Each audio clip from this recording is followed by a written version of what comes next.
బతుకుతాను, దానివల్ల నాకు నిందలు వస్తారా అని. కానీ నేను సత్యంగా బతకాలనుకుంటున్నాను, నిజాన్ని చెప్తున్నాను. చెప్పిన మాటకి విలువే ఇవ్వలేదు.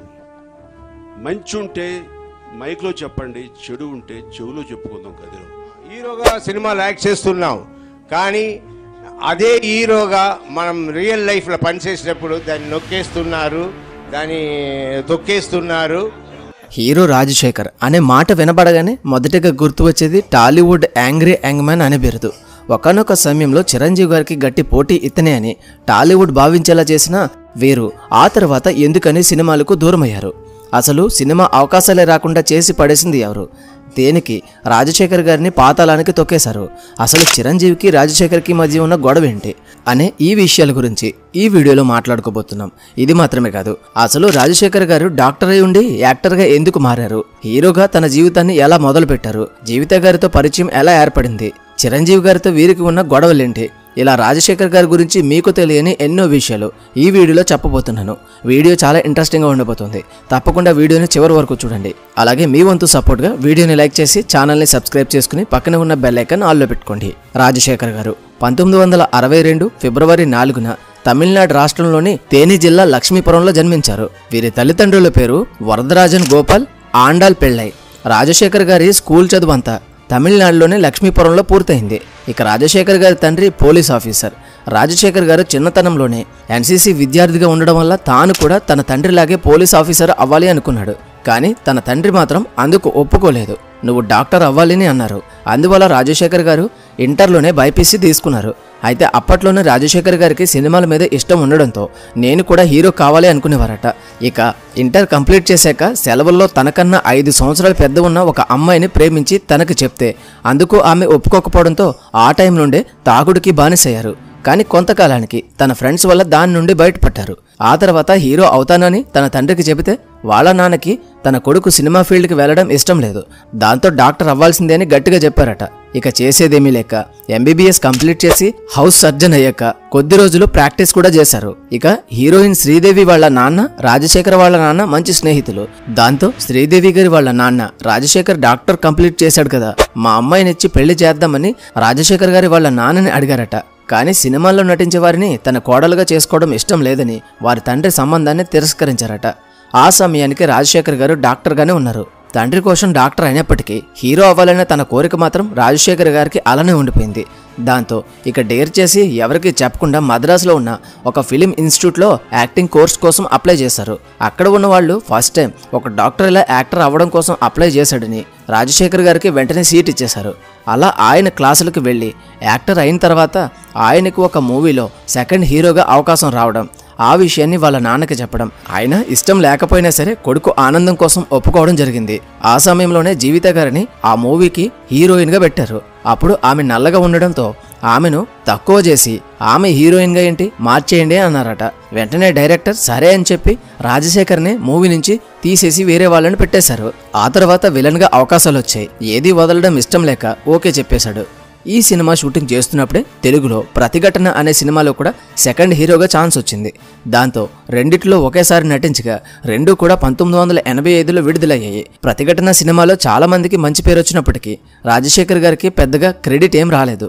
దాంతో ఇలాంటి పాత్ర ఇచ్చానే అని డైరెక్టర్ డి కృష్ణ గారు వందే మాతరం సినిమాలో విజయశాంతికి జోడీగా ఈసారి ఏకంగా హీరో పాత్ర ఇచ్చేశారు. కానీ నిర్మాత మాత్రం ఇందుకు ఒప్పుకోలేదు. అయినప్పటికీ కూడా డైరెక్టర్ కృష్ణ గారు రాజశేఖర్ గారు ఈ పాత్రని చాలా చక్కగా చేయగలరని నిర్మాతలను ఎట్టకేలకు ఒప్పించారట. దాంతో ఈ సినిమా కూడా 1985లో విడుదలై రాజశేఖర్ గారికి నిజంగానే మంచి పేరుని గుర్తింపుని వచ్చేలా చేసింది. ఈ షూటింగ్ టైంలో రాజశేఖర్ గారి రియల్ లైఫ్ బిహేవియర్ బాగా నచ్చింది జీవిత గారికి. దాంతో అప్పటి నుండి జీవిత గారికి రాజశేఖర్ పైన కాస్త ఇష్టం మొదలైంది. ఇక ఈ సినిమా 1987లో రిలీజ్ అవగా మంచి హిట్ సాధించింది. ఆ తర్వాత రేపటి పౌరులు, కరుణ కిరాణం, కాశ్మోర, ప్రజాస్వామ్యంలో శేఖర్ గారితో నటించారు. ఇలా చాలా సినిమాల్లో నటించగా ఆ తర్వాత ఎంఎస్ రెడ్డి గారి నిర్మాణంలో వచ్చిన అంకుశం సినిమాలో మళ్ళీ జీవిత గారితో కలిసి 4సారి నటించారు. ఇక ఆ అంకుశం సినిమా అయితే బ్లాక్ బస్టర్ హిట్ అవడమే కాకుండా రాజశేఖర్ గారికి యాంగ్రీ యంగ్మన్ అనే బిరుదును కూడా తెచ్చిపెట్టింది. అలా మాస్ ఇమేజ్తో పాటు లేడీస్లో మంచి ఫాలోయింగ్ ఇచ్చేలా చేసింది. ఈ సినిమాతో చిరంజీవి గారికి గట్టి పోటీ ఇచ్చే హీరోగా అప్పట్లో రాజశేఖర్ గారు నిలిచారు. ఇక ఇలా తలంబ్రాల సినిమా నుండి చూస్తున్న జీవిత గారు చివరికి రాజశేఖర్ గారిని లవ్ చేసి ప్రపోజ్ చేశారట. కానీ రాజశేఖర్ గారు అందుకు నిరాకరించారు. ఇందుకు మా ఇంట్లో ఒప్పుకోరని చెప్పారు. ఆ కండిషన్తోనే మా ఇంట్లో వాళ్ళు నన్ను నటించడానికి ఒప్పుకున్నారని జీవిత ప్రపోజల్ని రిజెక్ట్ చేశారు. ఇక ఆ తర్వాత మళ్ళీ 1990లో మగాడు సినిమాలో ఇద్దరు కలిసి నటించే అవకాశం వచ్చింది.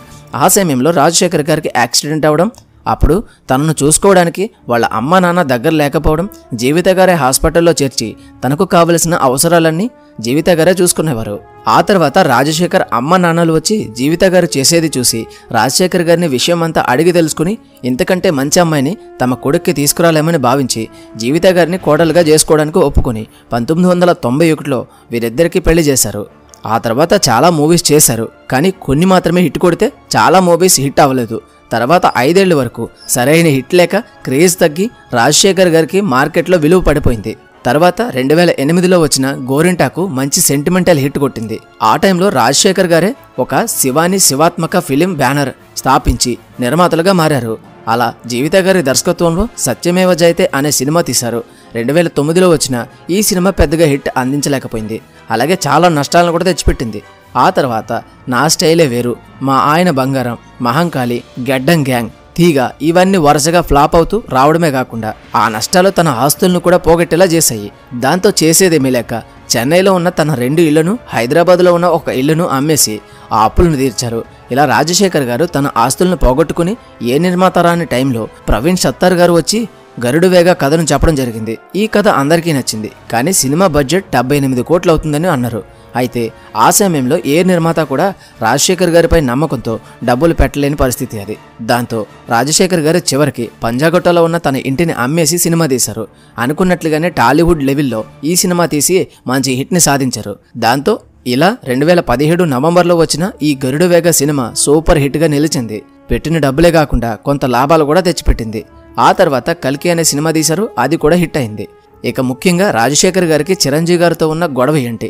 నిజానికి మొదట్లో చిరంజీవి గారి ఫ్యామిలీకి రాజశేఖర్ గారి ఫ్యామిలీకి మంచి అనుబంధమే ఉండేదట. కానీ చిరంజీవి గారి క్రేజు రోజురోజుకి పెరగడంతో ఆయన ప్రవర్తనలో కూడా మార్పులు వచ్చిందట. మెగాస్టార్ అనే బిరుదు వచ్చాక మెగాస్టార్ అనే గొప్పతనంతో తన బంధువుల దగ్గర, తెలిసిన వాళ్ళ దగ్గర కొంచెం తన పొగరును చూపించేవారట. బయట ప్రపంచంలో కానీ, అభిమానులతో కానీ, మీడియాకు కానీ తన అసలు రూపాన్ని కాకుండా వినయ విధేయతలతో ఉన్నట్టు నటించడం రాజశేఖర్ గారికి నచ్చేది కాదట. అంతేకాదు రాజశేఖర్ గారు చేయాల్సిన సినిమాలు చిరంజీవి తనకు రాకుండా చేశారని, అలాంటి సినిమాలో ఠాగూర్ ఒకటని, అందుకే వారి మధ్య మనస్పర్ధలు ఉంటాయని, అలాగే చిరంజీవి పార్టీ పెట్టిన టైంలో రాజశేఖర్ గారు, జీవిత గారు ఆ పార్టీలో జాయిన్ అయ్యారు. కానీ చిరంజీవి గారు తన ప్రజారాజ్యం పార్టీని కాంగ్రెస్లో విలీనం చేశారు. దాంతో ఈ దంపతులకు అది నచ్చక ఆ పార్టీ యొక్క ముఖ్యులతో పొత్తు కుదరకపోవడంతో ఆ పార్టీ నుండి బయటకు వచ్చేశారు. ఇంకా అప్పటి నుండి చిరంజీవి గారు వీరిపైన పగబట్టి ఒక్క మూవీ కూడా రాకుండా చేసి వారికి నరకం చూపిస్తూ ఎక్కడా విలువ లేకుండా మాట్లాడడం మరియు అందరి మధ్య రాజశేఖర్ గారి పరువు పోయే విధంగా చేయడం వంటివి పగబట్టి చేశారని చాలామంది అంటూ ఉంటారు. ఇక అప్పటి నుండి రాజకీయాలకు దూరంగా ఉంటూ వచ్చారు. రాజశేఖర్ గారికి దారుణమైన కోపం. అందుకే ఆయన కోపంలో ఏదైనా అన్నా జీవిత గారు పట్టించుకోరు. ఎల్లప్పుడూ తోడు నీడలా కలిసి ఉంటారు. ఎంతలా అంటే జీవిత గారు లేకపోతే రాజశేఖర్ గారు లేరు అని చెప్పుకునేంతలా వీరు ఒకరిని ఒకరు విడిచి ఉండరు. ఇక ఈయన కూతుర్లు కూడా సినిమా రంగంలో అడుగుపెట్టారు. ఇలా ఏదోలా ప్రశాంతంగా సాగిపోతున్న వీరి జీవితంలోనికి 2011లో చిరంజీవి బ్లడ్ బ్యాంక్ గురించి జరిగిన వివాదం, కేసు యొక్క తీర్పు వచ్చి మరోసారి వీరిని చిక్కుల్లో పడేసింది. వీరిద్దరికి 2023 జూలై 3న కోర్టు 1 సంవత్సరం పాటు జైలు శిక్ష, 5,000 రూపాయల జరిమానా విధించింది.